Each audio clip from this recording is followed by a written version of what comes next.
Welcome, everybody. My name is Elizabeth Beattie. I'm the head of the in-house lawyer services at Harrison Clark Rickaby's. Thank you for joining us today for this session focused on intellectual property.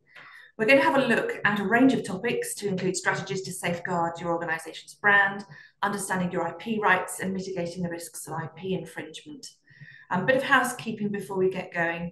This is a Zoom webinar that's being recorded. It's intended to be interactive, so we'll have a short presentation from my colleagues, and then it'll be over to you for your questions and any comments you may have. Key for us today is that this session is part of our ongoing series of added value panel webinars for in-house lawyers.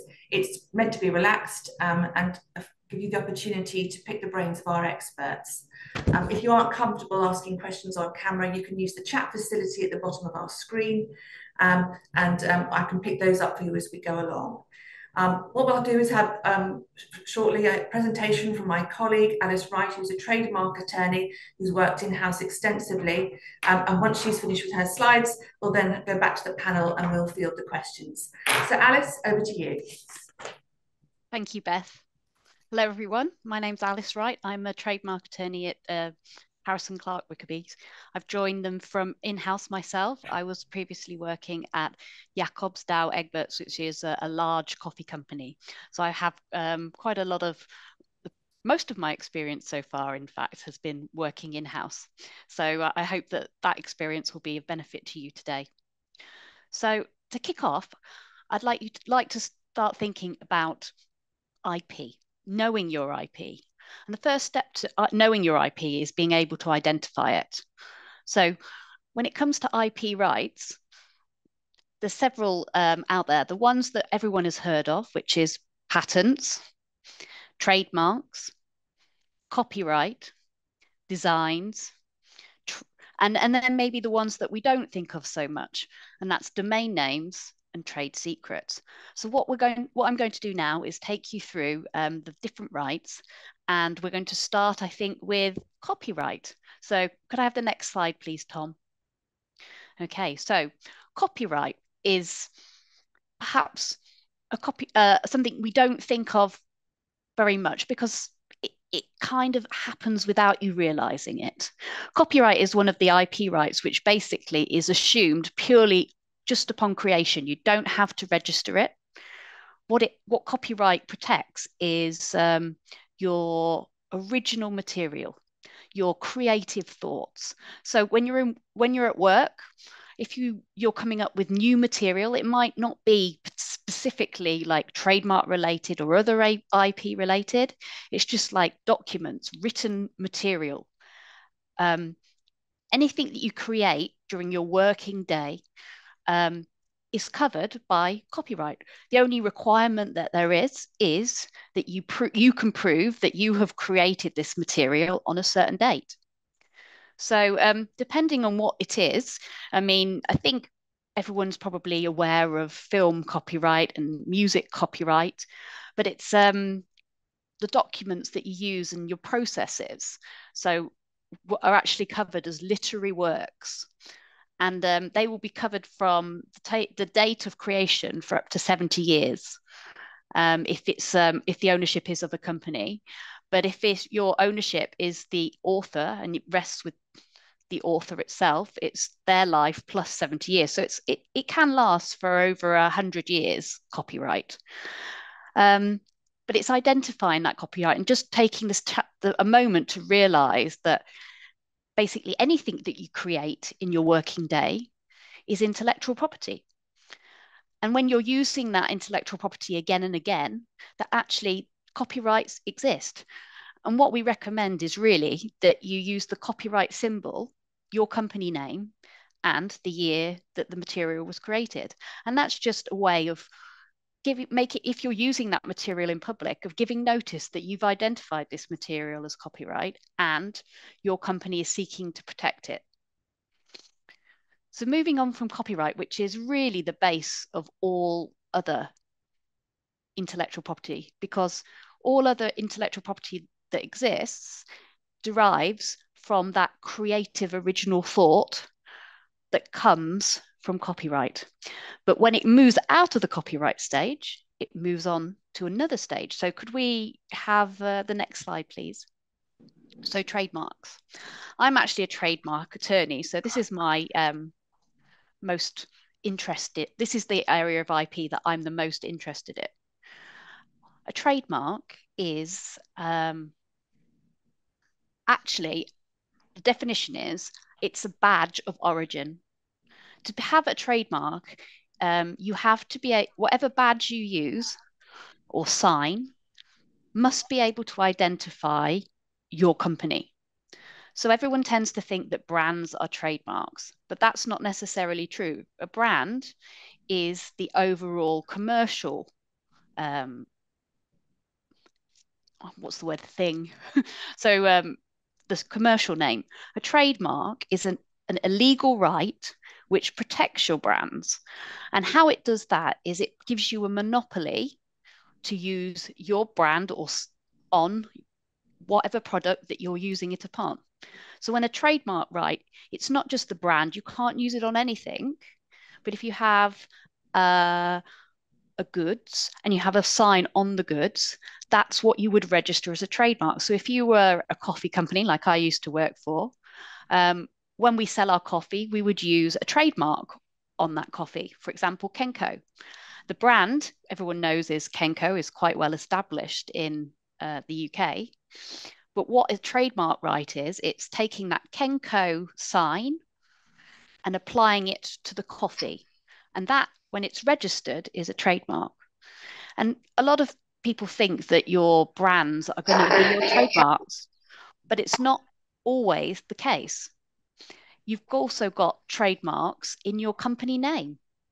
For example, if your company name is going to be used and consumers, if they see your company name, recognize the origin of your products, then that will function as a trademark. And whereas many companies are very good at protecting their brands, the actual signs on the products, they forget about protecting their company name itself, which also in most cases is a trademark.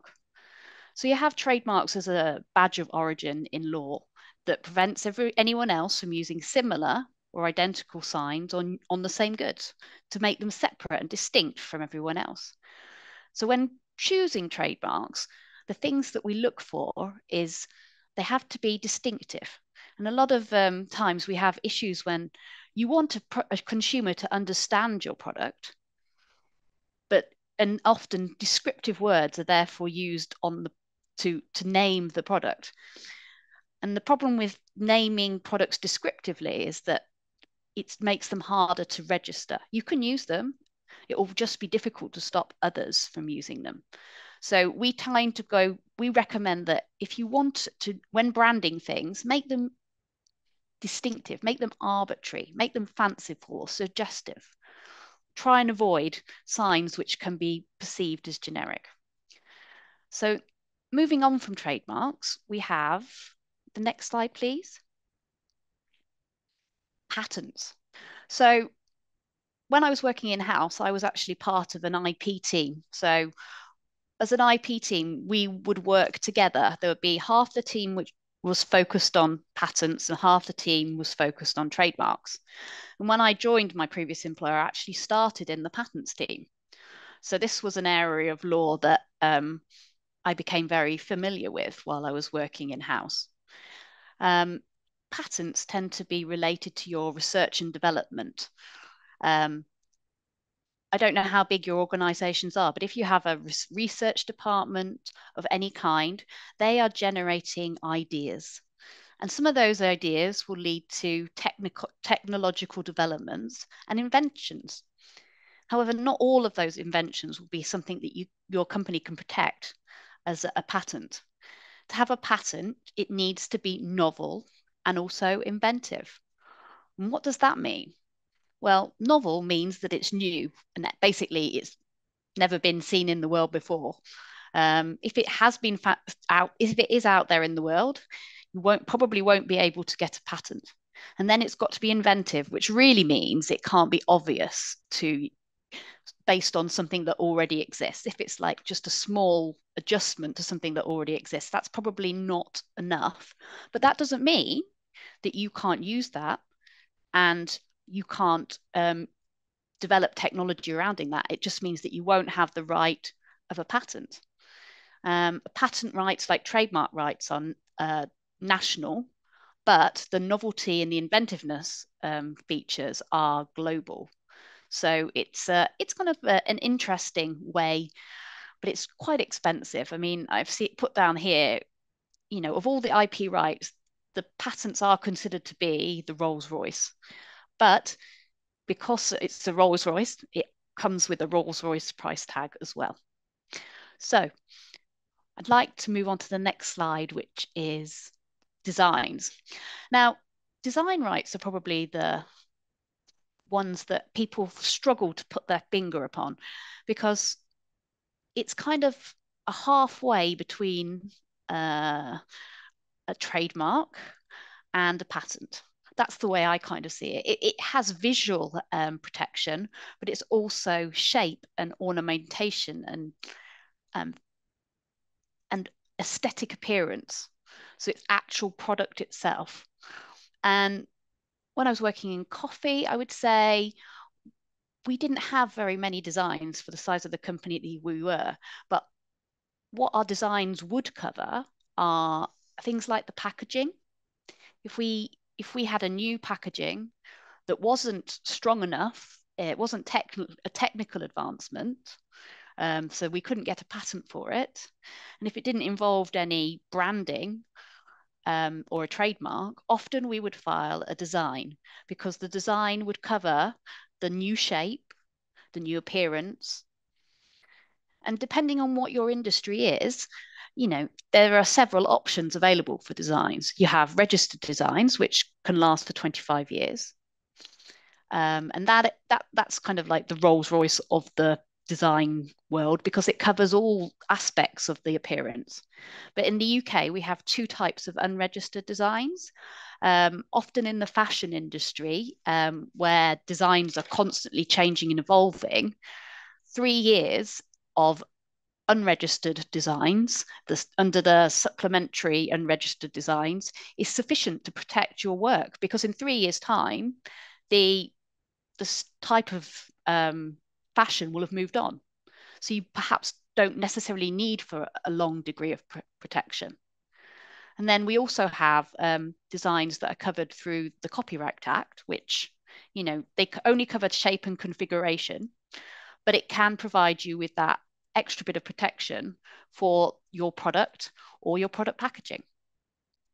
So to be registered, they have to be new, just like patents, and individual character. But the big weakness that designs have is that it talks about differences in overall impression, and a small change in design can often make it possible to have a completely new product. So they're not very strong. I don't know if you remember that when the Apple iPad and the iPhone first came out, people were soon able to copy them because their design, whilst new and individual, very small adjustments to the design was considered okay to make a different impression.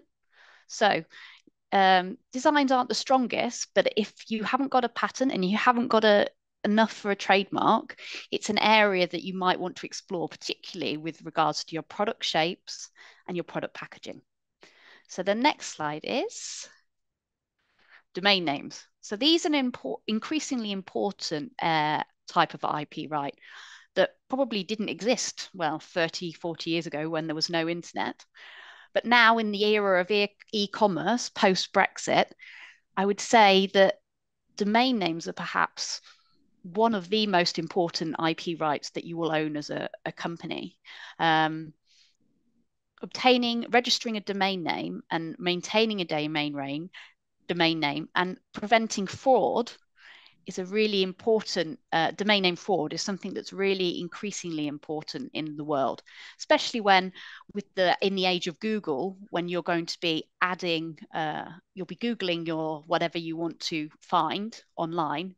And the first thing the consumer is going to find is your domain name and see your domain name. So being able to register a domain name which will come up high in the search listings and is distinctive is a really, really good, strong basis for your IP. And increasingly, we are seeing people trying to take advantage of that. So it's an important right. And it's also important to have rights in your domain. I think in the past few weeks, I've had several people come to me saying, I want someone else has registered my domain or a similar domain name. What can I do? How can I stop them? Can I get it back? And it's about having a right in the domain name. So if you've got a trademark and that trademark appears in your domain name, if someone's trying to misuse that domain, there's actually dispute resolution. There's a UDRP, which will actually allow you to make a complaint about the use of the domain. And if you're successful in your complaint, you can have the domain transferred back to you. And this is a really, really useful thing to be able to have. The other thing that... I totally agree, Alice. Sorry, I've just jumped in. My colleague Steve is currently having judgment handed down, so has asked me to jump in where he was. But I completely agree with everything you just said. A domain name dispute can be one of the strongest arms in stopping people from copying your brand and your business and taking, selling products that look to be yours. So completely agree. It's a really important side of your IP protection and a really good strategy to use. And one of the more cost-effective strategies as well. I agree. So yes, I've had experience of people trying to, using a typo in the domain to try and trick customers into going to their site and creating sites that actually look exactly like our official sites. And there's all these activities that are going on in more and more in the background, and actually knowing your rights and knowing how to defend them is a really important thing at the moment in the world of IP. And then the last slide I'd like to come to is trade secrets. So I think we all probably have heard of trade secrets in one way or the other, but it's kind of something we associate with like larger brands, like the recipe for Coca-Cola and the spices that they use in KFC. Apparently, I worked in the drinks industry, and apparently there are only 2 people in the world that know the recipe to Coca-Cola in full. They've got bits and pieces of information across the world, but there's only 2 individuals, and they're not allowed to travel on the same plane together, just in case anything were to happen to that top secret information. We tend to think that trade secrets are kind of super secret and that you've got to be a big company or have something really important to have them, but that's not actually true. A lot of companies have trade secrets without even realizing it. What a trade secret is, it's information that but only within your company, and it's information that if it were to be known outside the company, one, it would cause damage to a business, or 2, it's got to have some value. So if a competitor got hold of the information, would it be valuable to them? And if it meets the criteria of it's only known in the company, and if your competitor got hold of it, it would have value, and as a result, you'd suffer a loss, you could argue that this is a trade secret. And in fact, when identifying this, it's like confidential information for the company.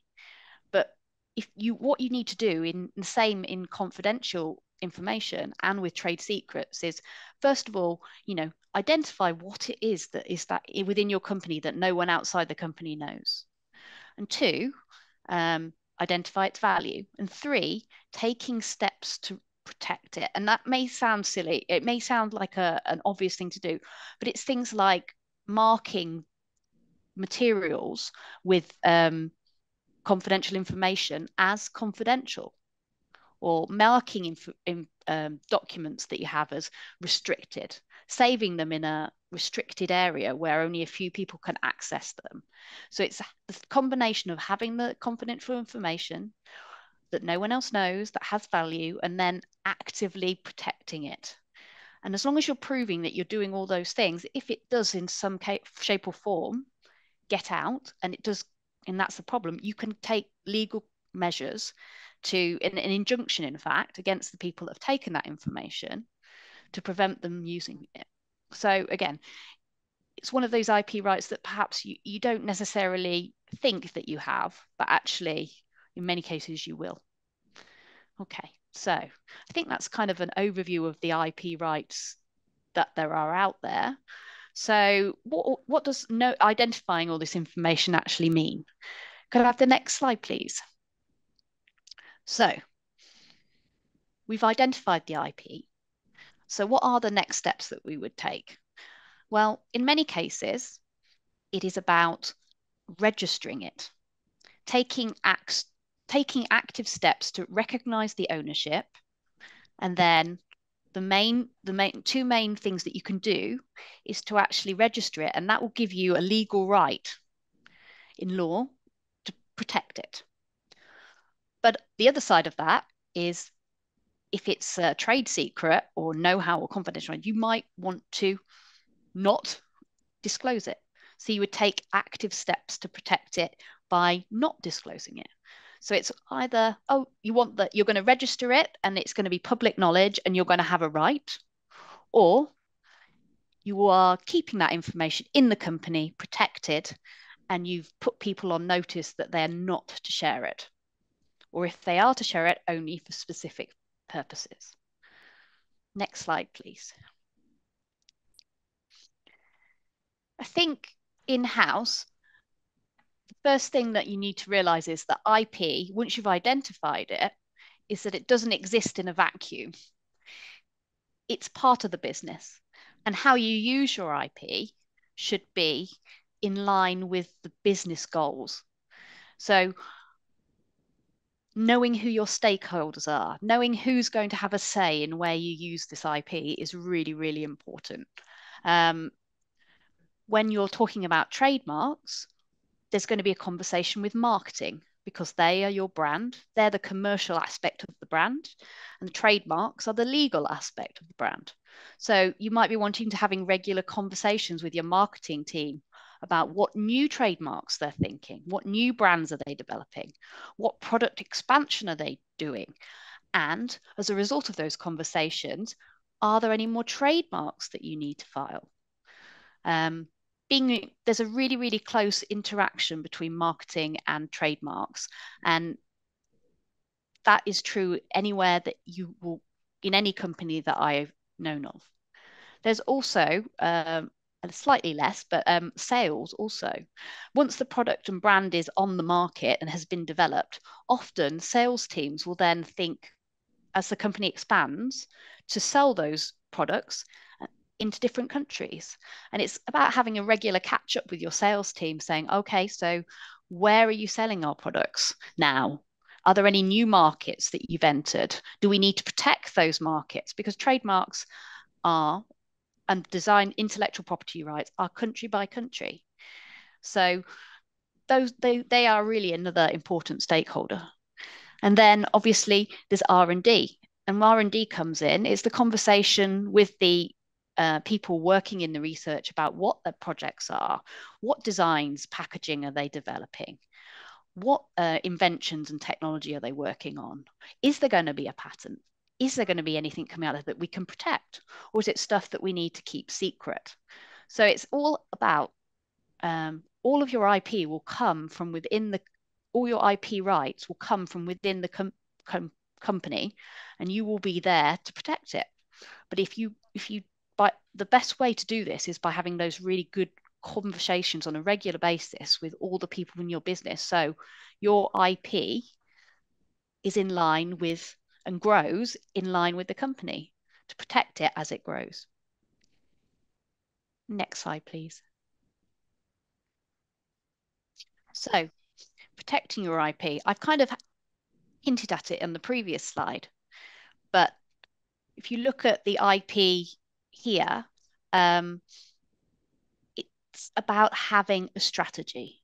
So you've talked to your business, you've talked to your stakeholders, you know what you want you know what they're thinking. So how do you best implement what they want and get value at the same time? And the way you attain value is thinking really carefully about how much money you've got to spend and what is it they want you to do, and finding often a compromise between the two.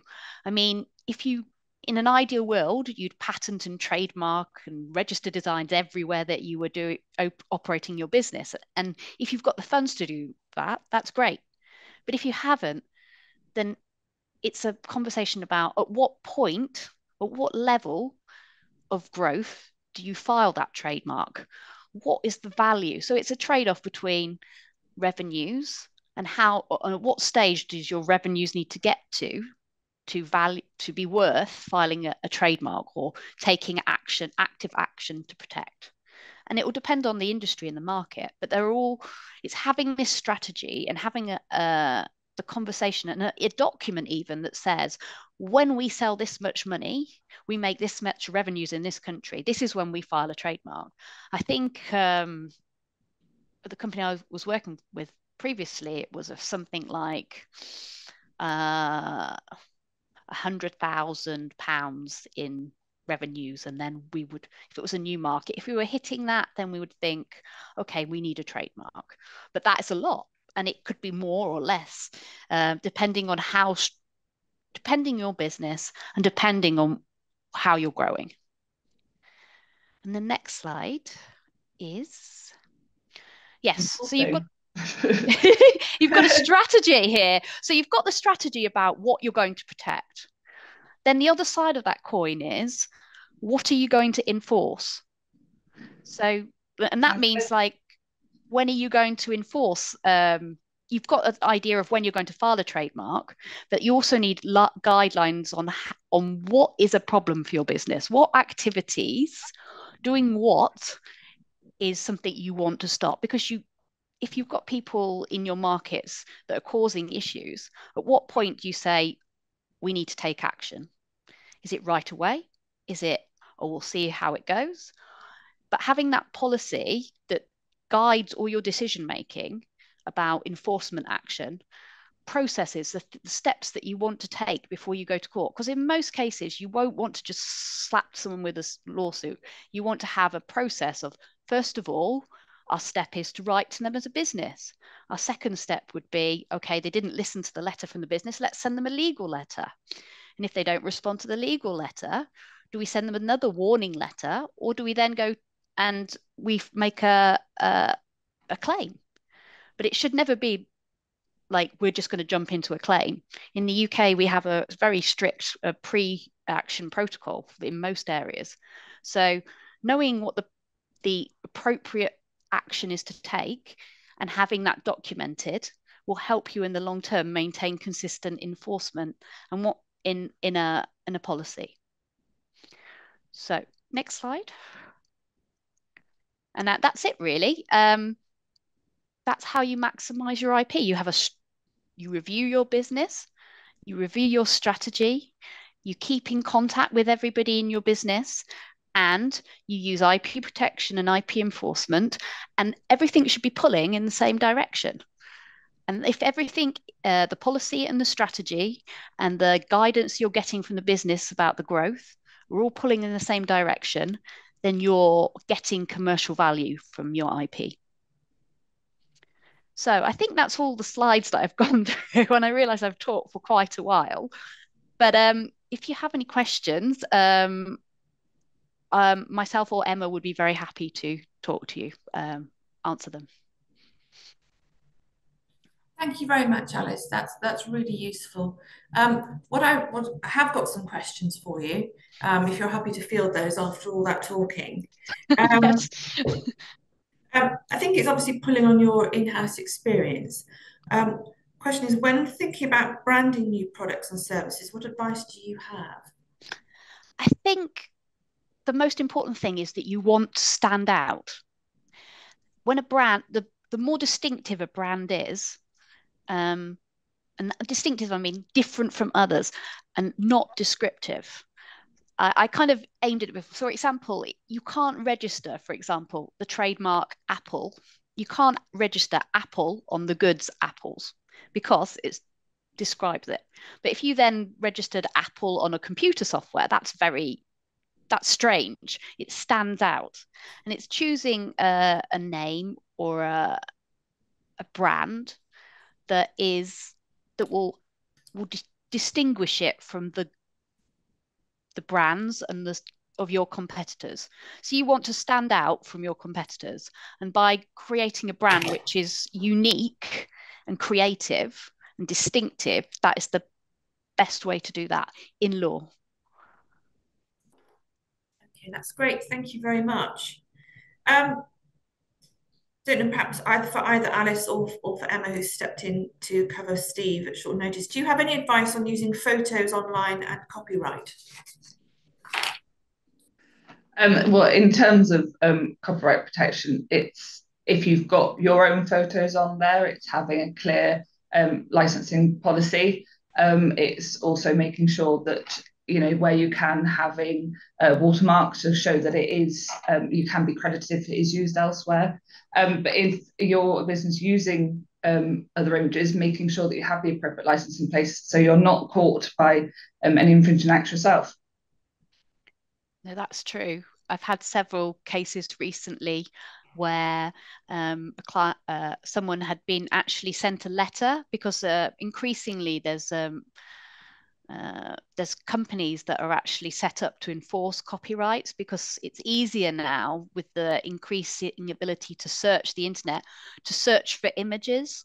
So if they have got a stock list of images that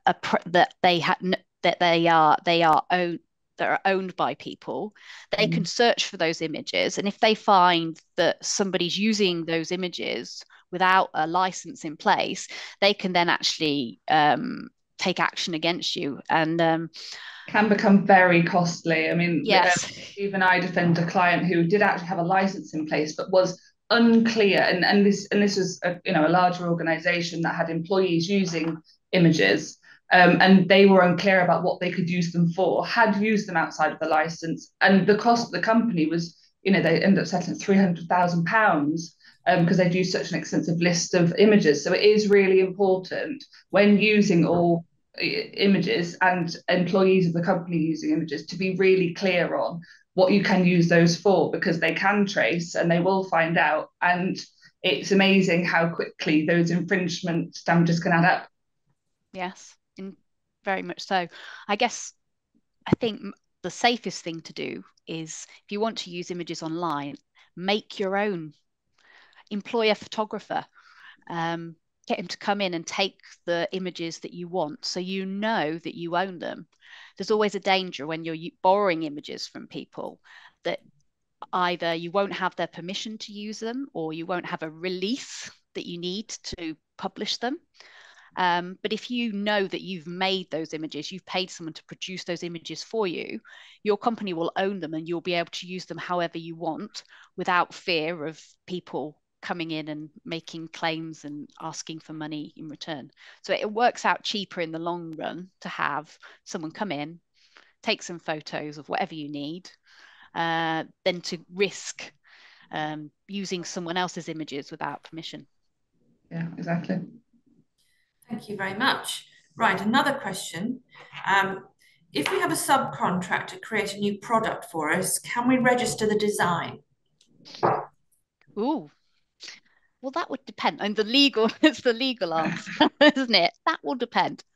In the UK, if you have working with third-party contractors, you should always include clauses about IP. So you should discuss with them before they make the design for you, who will own that IP. Now, in most cases, if you're paying somebody to design something for you, then you, as the person that's employing the designer, should own the copyright. But there can be times where that ownership can be disputed at a later date. So it's always best to have it in writing in the contract when you're taking on the designer. and make it clear in writing and point it out to them, anything that the designer creates while they're working on this project for your company, the company will own the IP that is generated. And for bolts and braces on top of that, you can put an assignment in place after the work is created to confirm what you already said in your contract. Because the best thing to do is have a contract in advance that says everything you create will be created for the company and the company will own it. But after it's created, to reaffirm that by asking the designer to sign an assignment document. So it's without question. Thank you very much. I don't know, Emma, is there anything you want to add to that?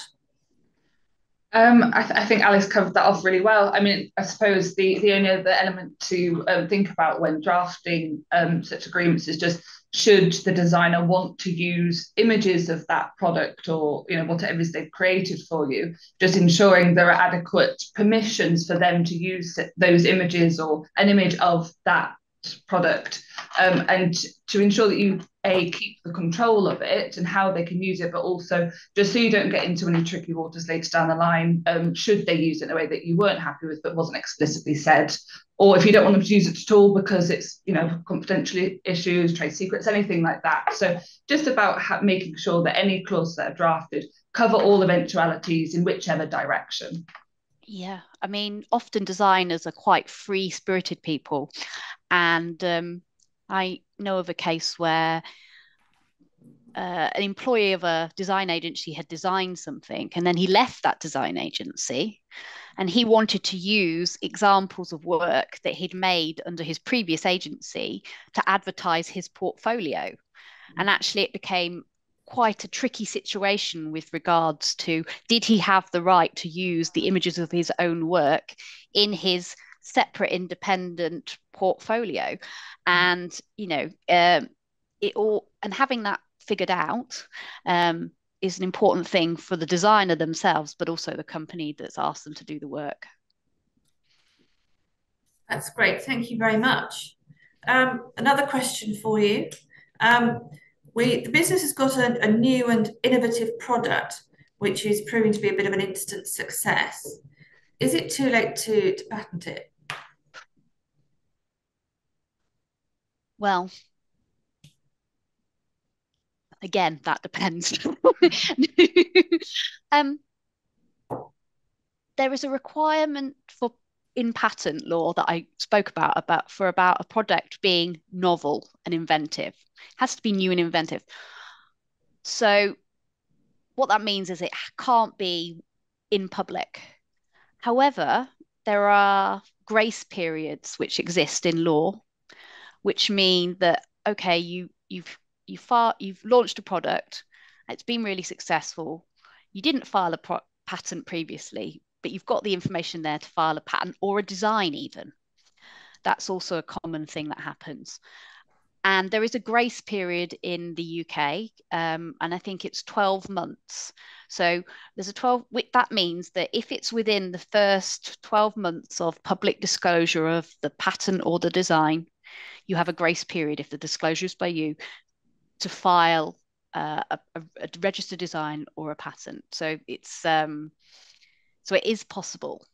However, it's not at all recommended. To do that way round. We obviously recommend that before launch, you keep it confidential. You make the filings before you launch, but it can be done after if necessary. The law does allow you to have a grace period of a year in most countries. What they need to do is speak to someone pretty quickly and yes, yes, sooner the better. Yeah, is always the what we would say in IP. Okay, thank you very much. All right, a few more left, a bit more time to go. I don't know who wants to pick this one up. When developing some new technologies or products in our business, what should we be thinking about, really? I know you've covered it in your slides, but it might be just quite a useful recap, Alice. What should you be thinking about? Well, first of all, I think the background.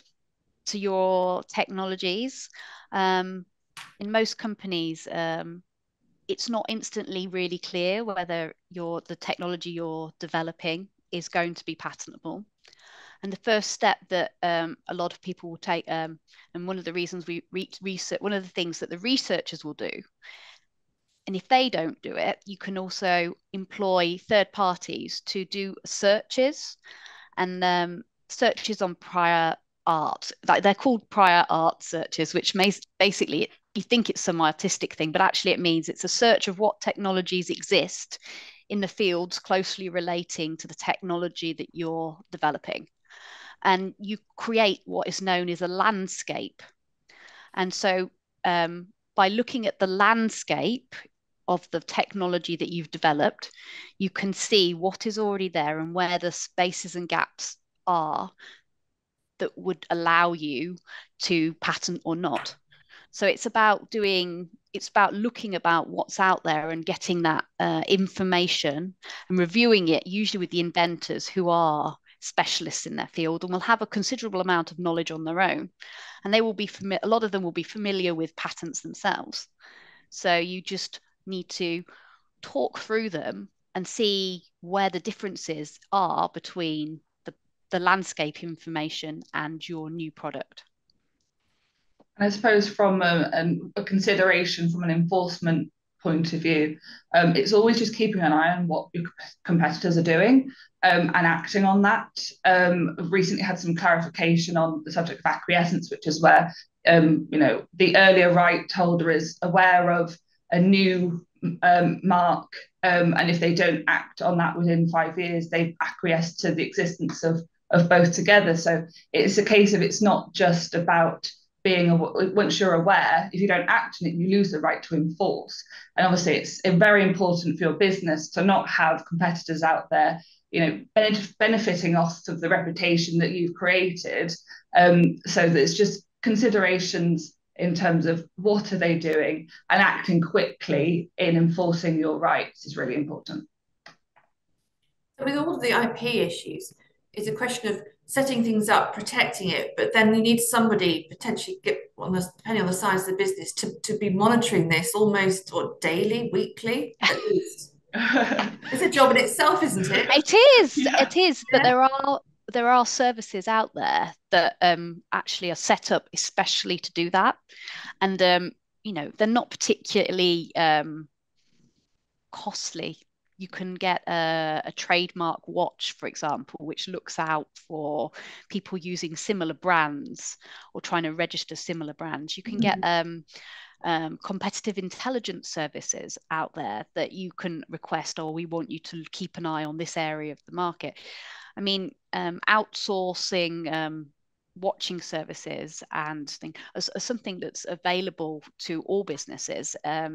It's just something you need to be aware of is actually out there for your benefit to use. And in fact, in-house, we also use watching services. We often do it on behalf of our clients. They say, oh, we're particularly worried about this competitor, or we're particularly worried about this brand. And then we would set up a watching service for them. And then every week we would get an automated report which provides us with information that we can feed back to the client and then raise with them if there are any concerns. That's great, thank you. All right, and I've got a question on this time on trade secrets. So where we have trade secrets or confidential know-how or other technical knowledge, which is not known outside our business, what practical steps can you take to make sure it's protected? Or what should they be doing? I think I went through this in very quickly in my slides, and that is identifying it, keeping it in lockdown or on a secure drive, and actually labeling it with the copyright, and also marking it as confidential for X person and actually using it for specific purposes. So confidential for training purposes only is something that is often used, or confidential for internal use only. And it's just making those small, it's almost administrative actions to manage and maintain and control the list of people that have access to that material. If, for example, a new employee comes on board, when they're introduced to that system, they should be notified by verbally saying this is confidential and this is something that we don't want you to discuss. And to further enforce on that, you can also get these things called internal NDAs, which is basically a letter saying, I have seen this and I understand that this is confidential information and that I will not disclose this outside to anyone outside the business. So making it really clear to people working within the business that they should not disclose that information. Is it a question also when people leave, monitoring that they comply with their ongoing confidentiality? Yes, indeed, very much. Yeah. Yes. Yeah, that's right. Okay. I see you nodding there, Emma. Is there anything you want to add? Have you been involved in a case in enforcing just that? Not me personally. I'm sure Steve has over his extensive years of enforcing IP rights. And again, it's just a situation of if any trade secrets are leaked or you're suspicious of anything being leaked, it's again, the message is always act quickly, seek legal advice, and make sure that you're doing everything you can to protect that.